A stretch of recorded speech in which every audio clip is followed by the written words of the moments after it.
ایک دفعہ حضور علیہ السلام اور مولا علی علیہ السلام کسی غزوہ پر تشریف لے گئے۔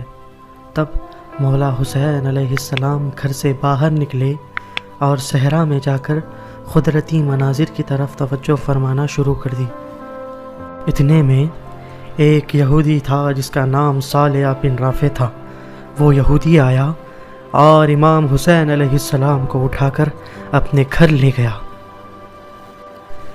وقت گزرتا گیا یہاں تک کہ عصر کا وقت آیا۔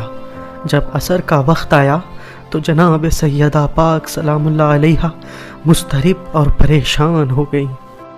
امام حسن علیہ السلام فرماتے ہیں کہ اس دن جناب سیدہ پاک سلام اللہ علیہا 70 مرتبہ دروازے پر آتی اور مولا حسین کا انتظار کرتی، اور جب امام حسین علیہ السلام گھر واپس نہ آئے تو فرمایا، اے بیٹے حسن، اب تمہارے سوا گھر میں کوئی نہیں ہے، لہٰذا اب تم ہی اٹھو اور اپنے بھائی حسین کو ڈھونڈ کر لاؤ۔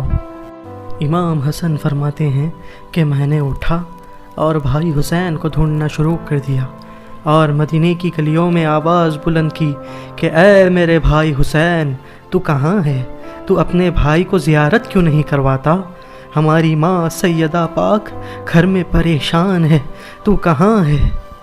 اور آواز دیتے دیتے صحرا میں چلے گئے، اور جب بھائی کو نہیں پایا تو اور بھی پریشان ہو گئے۔ پھر ایک دم سے ایک ہرن نکلا۔ امام حسن علیہ السلام نے جب اس ہرن کو دیکھا تو اس سے پوچھا، اے ہرن، کیا تو نے میرے بھائی حسین کو دیکھا ہے؟ ہرن نے جواب دیا، اے حسن ابن علی، آپ کے بھائی حسین کو صالح بن رافع نامی یہودی نے اپنے گھر اٹھا لے گیا۔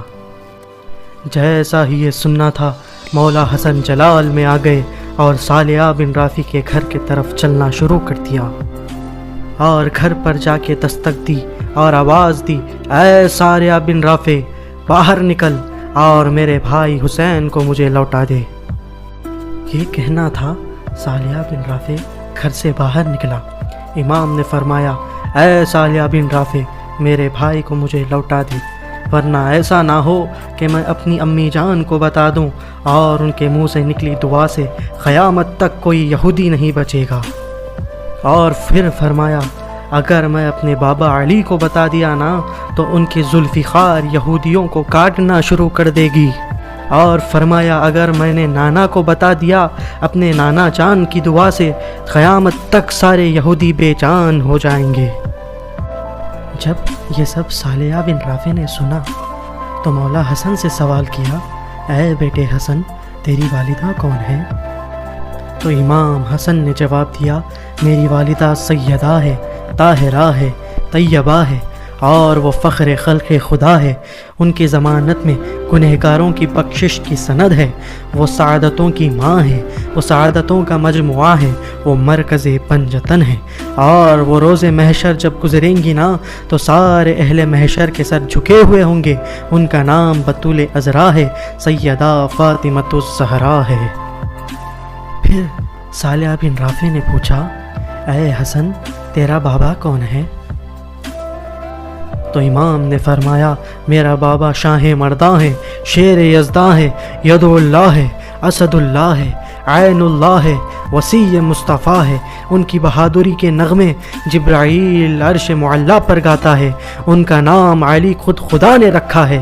مصطفیٰ ان کے تعظیم کا اہتمام کرتے ہیں، اور سن، وہ غالب آنے والا سردار ہے، ان کا نام علی ابن ابی طالب ہے۔ جیسا ہی صالحہ نے یہ سنا تو پوچھا، اے حسن، اب اپنے نانا کے متعلق بھی تو بتا۔ تو امام پھر سے بولے، سن، میرا نانا سرور انبیاء ہے، دو جہاں کا سردار ہے، سبب وجود کائنات ہے، اللہ کا محبوب ہے، وہ مقدس اسماعیل کے شجر کا ثمر ہے۔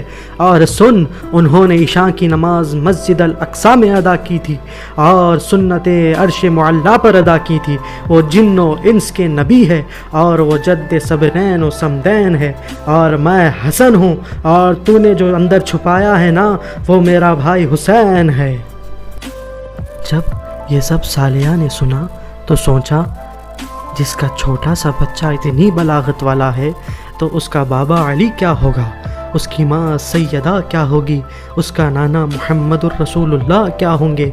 اور اتنا سوچنا تھا، صالحہ کی آنکھیں نم ہو گئیں اور فرمایا، اے بیٹے حسن، اے فرزند رسول، آپ کے بھائی حسین کو تو بعد میں لے جانا، پہلے مجھے اپنے نانا کا کلمہ پڑھا کر اسلام میں داخل فرمانا۔ صالحہ بن رافع اندر گئے اور امام حسین کو باہر لا کر امام حسن کے ہاتھ میں ہاتھ تھما دیا۔ امام فرماتے ہیں کہ پھر میں نے اسے کلمہ پڑھایا اور وہ دوسرے دن 70 افرادوں کے ساتھ سیدہ کی چوکھٹ پر آیا اور عرض کیا، السلام علیکہ یا اہل البیت، اور فرمایا، اے شہزادی رسول، مجھے معاف فرمانا، میں نے آپ کو تکلیف دی ہے، مجھے معاف فرمانا۔ یہ کہہ کر اپنی سفید داڑھی سے چوکھٹ زہرا کو جھاڑو دینے لگا۔ اندر سے جناب فضہ کی آواز آئی کہ اے صالحہ بن رافع، سیدہ فرما رہی ہیں کہ انہوں نے تمہیں معاف فرما دیا، لیکن یہ شہزادے رسول کے ہیں، جا کر ان سے معافی مانگے۔ جیسا ہی یہ سننا تھا، جناب صالحہ بن رافع وہیں پر رک گئے اور رسالت معاب کا انتظار کرنے لگے۔ کئی دن بعد نبی غزوہ سے تشریف لائے تو بارگاہ رسالت میں حاضری دی اور سارا معاملہ سنایا تو میرے نبی نے فرمایا، اے صالحہ بن رافع، میں نے تو تجھے معاف کر دیا، لیکن یہ شہزادے خدا کے پیارے ہیں، لہٰذا تو اللہ کی بارگاہ میں عرض کر اور پھر اللہ تیری معافی قبول کرے۔ جناب صالحہ بن رافع کی ذات اقدس صحابی رسول بننے کے بعد بھی 70 دن تک مدینے کی گلیوں میں روتے رہے، 70 دن تک توبہ کرتے رہے کہ اے اللہ مجھے معاف فرمانا، میں نے دل زہرا دکھایا ہے، میں نے رسول اللہ کے گھر والوں کا دل دکھایا ہے، اے اللہ مجھے معاف فرمانا۔ 70 دن بعد جبرائیل علیہ السلام آئے اور عرض کی، یا رسول اللہ، اللہ آپ کو سلام پیش کرتا ہے اور فرماتا ہے کہ آپ کے اس مجنوں کو بلا لیجئے، آپ کے اہل بیت کے اس عاشق کو بلا لیجئے جو 70 دن سے صحرا میں توبہ کرتے پھر رہا ہے، اور اسے خوشخبری دیجئے کہ اللہ اس سے راضی ہو چکا ہے۔ ایک یہودی جو ابھی ابھی اسلام میں داخل ہوئے، اتنی معرفت مل گئی کہ یہ تو جان گئے کہ اگر حسنین ناراض ہو گئے تو سب کچھ تباہ ہو جائے گا، لیکن افسوس آج کا ملا 10 سال پڑھنے کے بعد، 20 سال پڑھنے کے بعد، مفتی بننے کے بعد، عالم بننے کے بعد یہ نہ جان سکا اگر ان سے تعلق نہ رہا تو تباہ و برباد ہو جاؤں گا۔ واللہ تعالی ایسے مفتیوں سے، ایسے عالموں سے وہ یہودی بہتر ہے جو یہ جانتے ہیں کہ حسنین ناراض ہو گئے تو سب کچھ تباہ ہو جائے گا۔